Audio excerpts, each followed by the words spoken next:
जिसको घुमसान की लड़ाई कहते हैं, वो अब शुरू हो गई है। डोनाल्ड ट्रंप ने एक ऐसा हुक्मनामा दिया है जिसके बाद सूरत हाल मशरिक़ वस्ता की बहुत ज़्यादा ख़राब हो जाएगी, क्योंकि ईरान ने पहले बताया था कि जो हमारे साथ किया जाएगा वही पूरे खित्ते में होगा। ईरान ने कहा था कि अगर हमारी एनर्जी की साइट्स को तबाह किया गया, या हमारी रिफाइनरीज़ को नुकसान पहुँचाया गया, या हमारी उन फैसिलिटीज़ को जिनके ज़रिए से हम तेल निकालते हैं और पहुँचाते हैं उनको तबाह किया गया, तो बाकी खित्ते का भी कुछ नहीं बचेगा। अब ये ईरान ने पहले कह दिया था। अब इस वक्त जो खबर आ रही है वो बड़ी खौफनाक है। डोनाल्ड ट्रंप का पहले अनाउंसमेंट मैं आपको पढ़ के सुना देता हूँ। ट्रंप ने कहा कि कुछ देर पहले मेरी हदायत पर अमेरिका की सेंट्रल कमांड ने मशरिक़ वस्ता की तारीखी ताकतवर तरीन बमबारी की कार्रवाइयों में से एक को अंजाम दिया है। यानी सादा बात यह है कि डोनाल्ड ट्रंप ने कहा कि मिडल ईस्ट की तारीख में कभी इतनी खौफनाक बमबारी नहीं हुई जितनी खौफनाक बमबारी अभी मेरे हुक्म पे अमरीकी फ़ौज ने की है। ईरान का एक जजीरा जो है वो ताज कहलाता है, यानी ये बड़ा ख़ास जजीरा है ईरान का।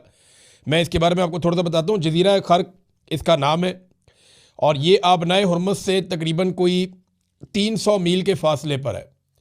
यानी अगर आप पर्शियन गल्फ़ देखें ना, तो जहाँ पे आबनाए हुर्मुज़ है उससे अगर आप पाकिस्तान के अपोजिट साइड पे जाएँ, दूसरे ममालिक जहाँ पे सऊदी अरब है, यूएई है, ओमान है, ऊपर जाके कतर है, इस तरफ अगर आप जाएँ तो आपको यहाँ पे ये जजीरा मिलता है। ये जजीरा खर्क अगर आप नक्शे के अंदर देखें तो ये आपको इस जगह पे दिखाई दे रहा है।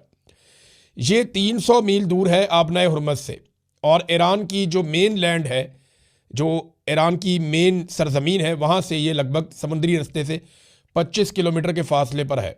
और ये जजीरा तो छोटा सा है, 20 मुरब्बा किलोमीटर इसका जो टोटल रकबा है, यानी इतना बड़ा जजीरा नहीं है, लेकिन ये ईरान के लिए बहुत इंपॉर्टेंट है। मुख्तलिफ आलमी रिपोर्टों के मुताबिक ईरान की ये वो फैसिलिटी है जहाँ से वो पूरी दुनिया को पेट्रोल भिजवाता है।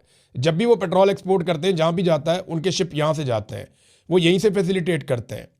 और कुछ अंदाज़ों के मुताबिक ईरान का 80 से 90% तक पेट्रोल, कुछ रिपोर्टें कहती हैं कि 80% और कुछ कहती हैं कि 90% वो यहाँ से जाता है। तो ईरान की जो आमदन है उसका ज़्यादा इन्हिसार भी पेट्रोल के ऊपर है।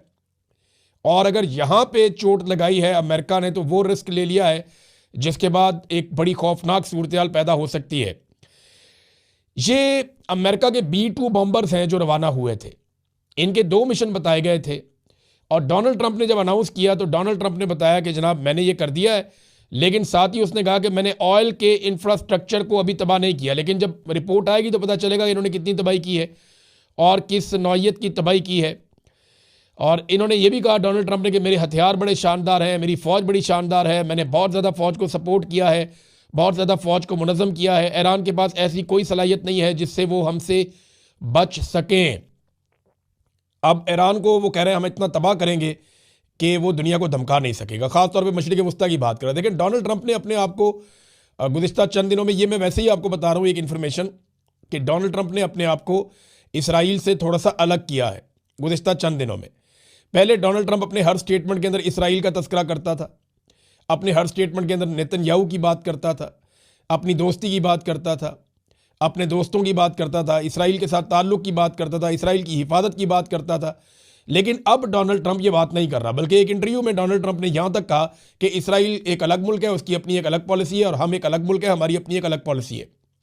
और ये कहने के पीछे जो डोनाल्ड ट्रंप की मजबूरी है वो ये है कि डोनाल्ड ट्रंप पे ये एलिगेशन लग गया अमेरिका में कि ये लड़ाई तो इसराइल की लड़ाई थी, अमेरिका ने इस लड़ाई को किस खुशी में लड़ा है, और अमेरिका अपने फौजियों की कुर्बानियां इस लड़ाई में किस खुशी में दे रहा है।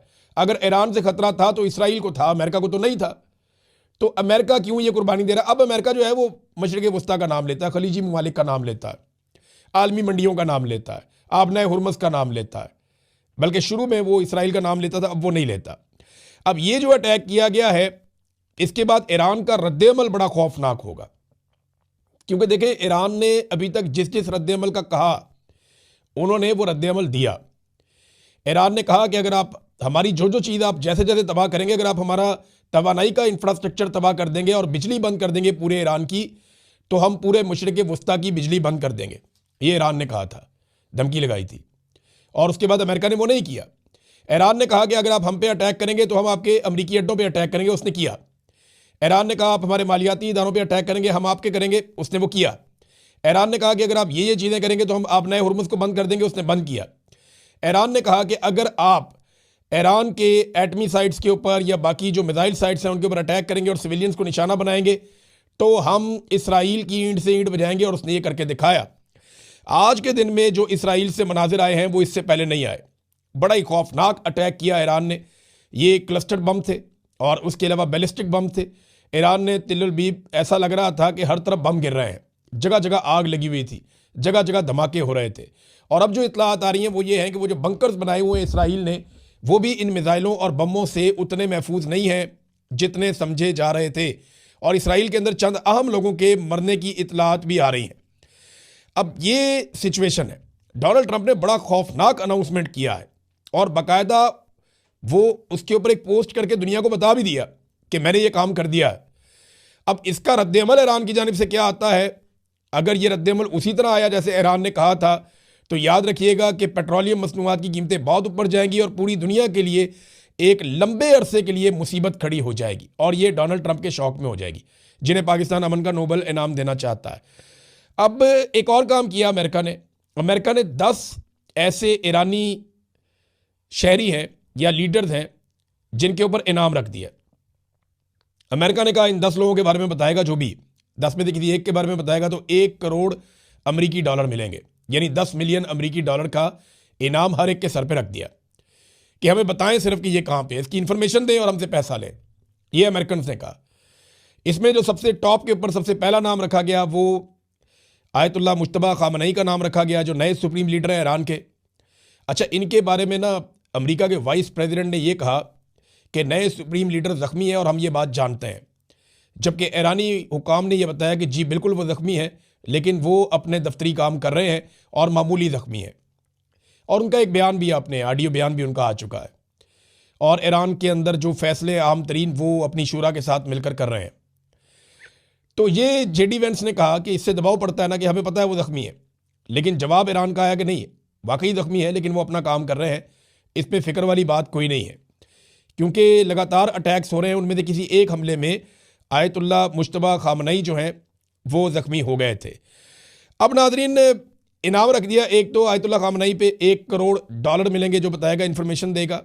फिर और लोग हैं इनमें जो ईरान की इराकची हैं उनका भी है, और बहुत सारे लोग हैं उनके नाम है। ये सारे आपको टीवी पे सारा दिन नज़र भी आते हैं, और ज़्यादातर लोग जो हैं आप जानते हैं। और 4 लोग ऐसे हैं जिनका अमेरिकन को नाम भी नहीं उन्होंने दिया और ना उनकी तस्वीर है अमेरिकन के पास, लेकिन वो कहते हैं जी हमें इनके बारे में बताया जाए। अब देखते हैं कि ये अमेरिका को इसका फ़ायदा होता है या नहीं होता, क्योंकि इससे पहले तो जो इसराइल का एक नेटवर्क था ईरान के अंदर जासूसी का, उसके ज़रिए से वो पता करवा लेते थे कि कहाँ कहाँ पे कौन कौन है, लेकिन जासूसी का नेटवर्क बहुत बुरी तरह एक्सपोज हुआ है। इन्होंने बहुत सारे लोगों को फांसियाँ दी थी, पकड़ा था 2025 में भी और 2026 में भी। तो अब शायद वो नेटवर्क वैसे काम नहीं कर रहा, तो इन्होंने फिर इनाम रख दिया सर पे।